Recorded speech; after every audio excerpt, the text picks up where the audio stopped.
Hey, what's up studs? Ryan here, or MandRproductions, and welcome back to the channel. Today we're going to be taking a look at every LEGO Star Wars 2013 set and ranking them from worst to first. As usual, this does not include promos, polybags, or in this year's specific case, it does not include the Planet Series sets. I made a separate video on those a couple years ago. You can check that out. It goes through all 12 of the 4 series of Planet sets, and it's a pretty cool video. I think it's totally worth it. I'll have it linked down below. Check it out after this one's over. Anyway, if you enjoy, hit that like button, and let's get started with this year's advent calendar. As is tradition, I put it at the very beginning as the quote-unquote worst set, but it's not really the worst. It just, again, like the Planet sets, doesn't really compare to the rest, but I still feel like for some reason it belongs in these videos, although I will eventually do an advent calendar worst to first video. This year's advent calendar wasn't too shabby. They hadn't quite done away with the weapons racks yet by this time, but you got a Geonosis, a nice Rebel Trooper from Endor, a nice Clone Trooper, a Scout Trooper, which I believe the only other set that specific Scout Trooper was in would have been the UCS Endor set, so definitely cool to see that one. And then, of course, the Santa Jango Fett and the younger Boba Fett. Really good combo there. As far as the vehicles go, Separatist Shuttle, Geonosis Starfighter, the Republic Gunship, Queen Amidala's ship there, like very, very good little builds in this set. So overall, decent advent calendar for the year. There's just a couple of those weapon racks that people, including myself, hate. Moving on to what I feel is truly the worst set of 2013, and I think for good reason. It's the Clone Troopers versus Droidekas battle pack. For whatever reason, LEGO likes to ruin what could have been good clone battle packs with including 2 other random things or figures, and in this case it was the Droidekas. These are easily the worst Droidekas LEGO had ever created at the time, and probably still to this day. They are just awful in my opinion. You do get one of the green Clone Troopers and one regular Clone Trooper, and at the time these were brand new LEGO Star Wars Episode 2 style Clone Troopers, so it was great, but obviously it's a battle pack and it kind of gets ruined by having those Droidekas, which are just horrid looking. The build is kind of like a command post from Star Wars Battlefront, or one of the original Star Wars Battlefronts in my opinion. That's what it reminds me of, but you could also use it as kind of an oddly shaped speeder, I guess, if that's what you're into. But overall, fine, decent set for what it is, but like not my cup of tea as far as battle packs go. Jack 14 Stealth Starfighter is up next, and I feel like maybe some of the more off-putting aspects of this set. First off, a blue stormtrooper, like, that's wild. Oh, I should also mention this is LEGO's own thing. This isn't from Star Wars, really. They obviously draw inspiration from things in Star Wars, but they kind of created this as a holocron. But I think that what really throws me off on this set is the cockpit piece being just the like 1999 style X-wing cockpit that we've had forever, and it looks so outdated compared to what they tried to do with the rest of the set. So this one just did not appeal to me at all. I still don't own it to this day. I will eventually, but to this day I do not own the set. The Jack 14 figure, though, admittedly is pretty nice with that trans blue arm. That's cool to see, but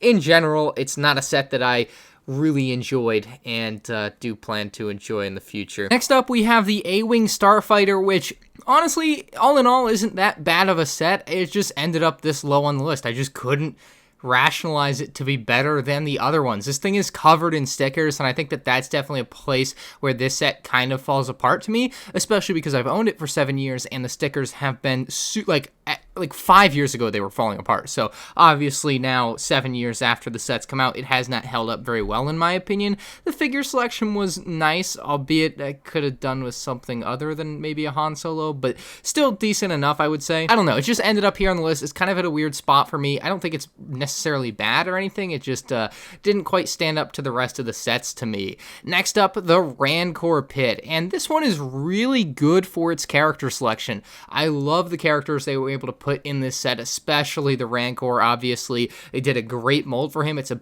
shame that we only saw him in this one set. Like, I wish LEGO was able to put him in maybe one other set, but obviously, like, what other set are you going to put him in, right? He only is ever in his Rancor pit, so kind of wouldn't make sense, but you know, they only got the one-time use out of it. This set was really neat for the fact that it actually went pretty well with a summer 2012 set in Jabba's palace. You could actually place it underneath the palace and basically drop characters into the pit. So it was kind of one of those combo sets you don't see too often in LEGO Star Wars that kind of combined together to make one really cool, big, awesome set. Really nice for that fact as well. Had the big gate, of course, so you could essentially kill the Rancor. Genuinely good set. Next up, we have Stas Ali with the homing spider droid here from 2013. This one was remade in 2016, very like similarly to this, so maybe that takes away from this, but I think for 2013 this was a really good set. I think that it really nailed it in a lot of ways. The little spider droid was awesome. The larger homing spider droid obviously nails the look really well. The cannon underneath looks wonderfully accurate. The cannon on top can spin as well. Really neat set, but still to me doesn't stand up to the rest. Moving on, we have the Old Republic Battle Pack, the only ever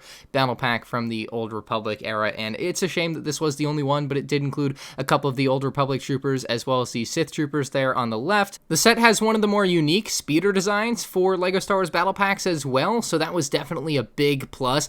And maybe my favorite part of the battle pack though is going to be that Republic trooper's weapon. He's just got the coolest looking kind of Star Wars style Gatling gun. Really added a lot to this set in my opinion. Moving on, we have the Duel on Geonosis. It included Poggle the Lesser as like the exclusive killer minifigure. Looked wonderful. The little Death Star plans were a great touch to this set. You had Count Dooku in his episode 2 form, and then of course a, at the time, newly redesigned episode 2, episode 3 style Yoda. Great characters. You had a speeder bike for Count Dooku to ride in on. You had the grand entrance to this whole little play section area that was kind of something that you could kind of morph around because it was on some hinge plates, so you could kind of change the shape of the area you could play with. You could knock things down and break things within the set just like they do in the movie, and it was really cool. Like I did enjoy this set to some degree, but it ended up being one that I ended up selling, and for that I think is a good reason for me to keep it this low for my personal opinion. For what I think is one of the less good sets in 2013,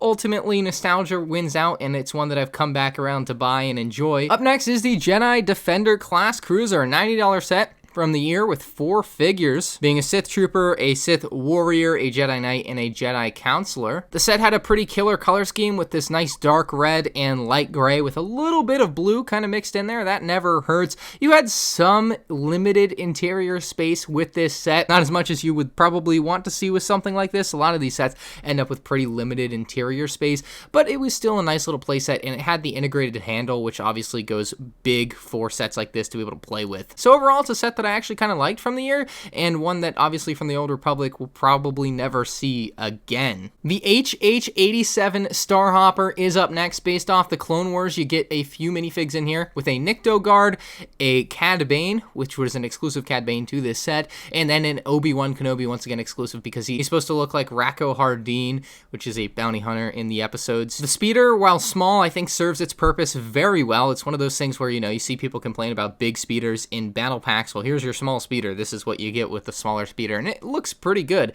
His weapon also with the extended lightsaber hilt on there looks really nice. A little small sticker on the front of that speeder as well to add some nice detail. The Starhopper itself is pretty cool. Like, it has wings that can fold out and be in like a flight mode, and then you have a really nice landed mode as well that's really accurate to what you see in the actual show, which is great. Like, that's awesome to see. They have so many little details on this. A lot of stickers, but that's all right. I think the stickers do add a good bit of detail in this set. Next up is the Z95 Headhunter, a set that most people probably bought for their minifigs, being the 501st Clone Pilot, the 501st Trooper, and then Pong Krell, who ultimately turned out to be not a nice guy, but still very nice characters for the set. And low-key, the build was actually really good. It had a nice angle to it also when it was landed. Really liked that. The cockpit opened easily. There was a nice section in the back for extra accessories, or you could maybe stuff a figure in there if you really wanted to. But yeah, very nice, clean, and simple set that really went nice with the Clone Wars at the time. The Battle of Hoth is up next. I'm kind of surprised that I ended up putting this one higher than something like a Z95 Headhunter, but, you know, reminiscing back on it, it actually isn't as bad as it was when it first came out. We had General Raikin, hopefully I pronounced that right, Luke Skywalker, Hoth Rebel Troopers, and then, of course, a couple Snow Troopers to boot. Like, very good character selection of $50 set. You had a nice echo-based kind of defense area with a dish turret and little trench thing, a speeder, and a turret for your Snow Troopers. Just as much, actually, as came in the UCS Assault on Hoth, funnily enough. And then the Snow Speeder was probably the biggest draw for a lot of people. Funnily enough, the latest Snow Speeder cost $40, and this was $50. So very funny how much extra stuff you could get in the day. A really nice Battle of Hoth set at only $50. Next up, the 501st AT-RT, and this comes in at 10th on the list, so there's 9 sets that I think are better than this one in the year. As good as the AT-RT is, and as cool as it was to get, a 501st Trooper. The Sniper Droideka just kills this set to me. It could have been so much better, and that Sniper Droideka is an absolute buzzkill. It is just woefully inaccurate, like, in so many ways that I can't. Like, I watched the Clone Wars episode with it recently, and it just really brings down this set to me. Half of it's a good set, and the other half's a bad set, and that's the way I have to look at it for myself personally. Moving on, we have the Umbaran Mobile Heavy Cannon, and, you know, a couple things, like, I don't love the way the Umbarans look. I think that they're maybe a little bit off, but Ahsoka and the Clone Trooper are pretty nice for the set, although maybe a 501st Trooper would have been a little bit more fitting, or maybe one of the clone commanders that we see during the Umbaran arc would have been nice, but nonetheless, it's a really cool build. I think they really nailed it, and I always love seeing those very large spring-loaded shooters in sets, and this one definitely has a great use for it. At the top of its cannon, just works wonderful. You got all 6 legs. It's a very sturdy build from what I remember having had it built at one point. Overall, really good set for only $50, and, you know, looking back on it, one that I wish I had maybe bought more of. Moving on, the Corporate Alliance Tank Droid, $20 set from the summer of 2013. Absolutely deserves to be maybe even higher than what I'm willing to put it at here.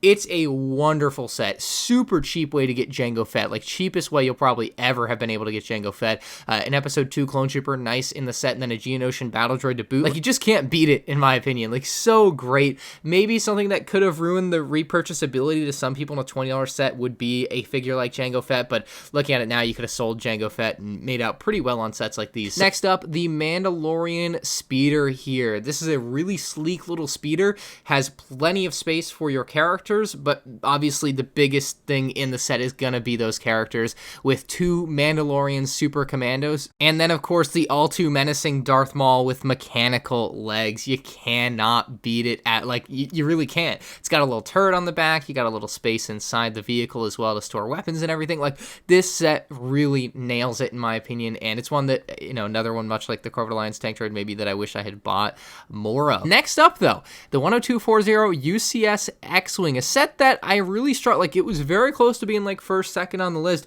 but to me, this set really has one fundamental and, in my opinion, fatal flaw, and that has a lot to do with the canopy. The rest of the build is wonderful. I think it's a great UCS set. If you like the X-wing, this is definitely the one. The older UCS X-wing is terrible. This one, very good upgrade to that. But the problem with this set is the canopy piece. It's not printed, it's a sticker, and the sticker is one that is just mind-bogglingly dumb. I messed mine up, and it leaves a residue on the actual cockpit piece, and that's a problem. So definitely something that should have been printed. They print the pieces in the smaller starfighter sets for LEGO Star Wars, but they didn't print it in a UCS set that you're paying $200 for. So to me, that really killed the vibes on this set and put it down at 6th on the list. As good as I think it is, you know, could have maybe had a Luke minifigure or something exclusive as well. Definitely just the R2-D2 is disappointing, but 2013, it wasn't really the norm to have minifigs in every UCS set like it is now. Next up is the ATTE from summer 2013.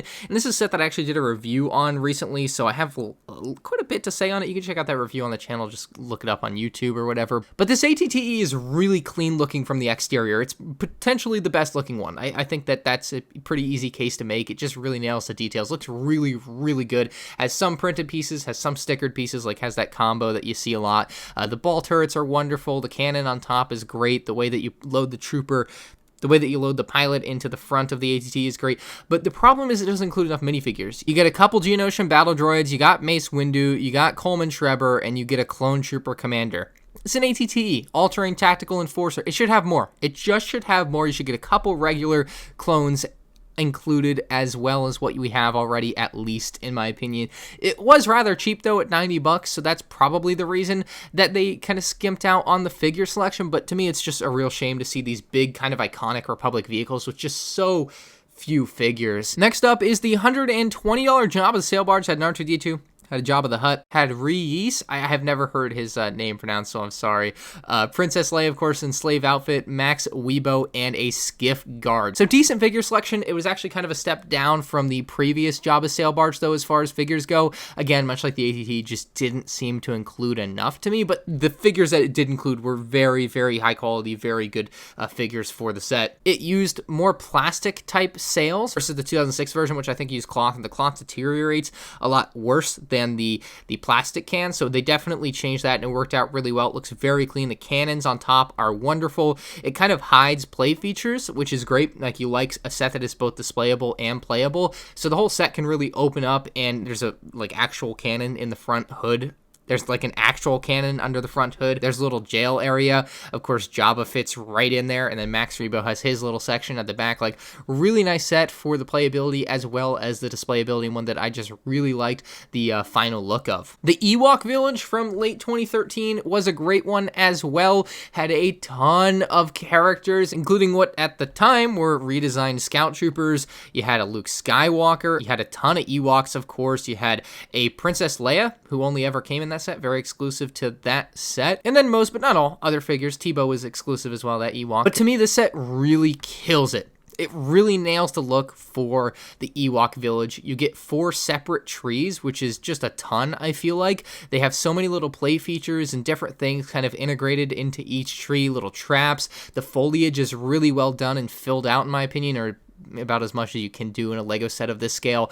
It was really cool that they kind of included that rope bridge that Luke and Leia are on. That's wonderful. And there's plenty of like ground level forestry. You have C-3PO in his king's chair. That's like the best part maybe of the set. Like, that's awesome. You have some of the Imperial helmets that the Ewoks can play as drums. You have the fire that they're about to roast people. Like, it is such a good set in so many ways, and it was $250, so maybe a little pricey at the time, but still a really, really cool Master Builder Series style Endor set there. Getting into number 2 here, we have the BARC Speeder with sidecar. This is an absolutely killer set for Lego Star Wars for 2013 at only $25. It was actually a exclusive to Walmart, but it had 2 commando droids, the Captain Rex, obviously exclusive to the set, and then an Obi-Wan Kenobi as well, and it was wonderful. The speeder was very accurate. The BARC Speeder with sidecar there to what you see in the Clone Wars episodes. It was actually kind of in the same Clone Wars episodes as the Sniper Droideka and the 501st ATRT, so that was kind of neat. But the figures are what really kill it in this set, and the builds are great too, though. You have that Separatist speeder bike that is really sleek, but I think most people would be really drawn to the Captain Rex in this set. I mean, ultimately, that is what a lot of people were buying this for originally,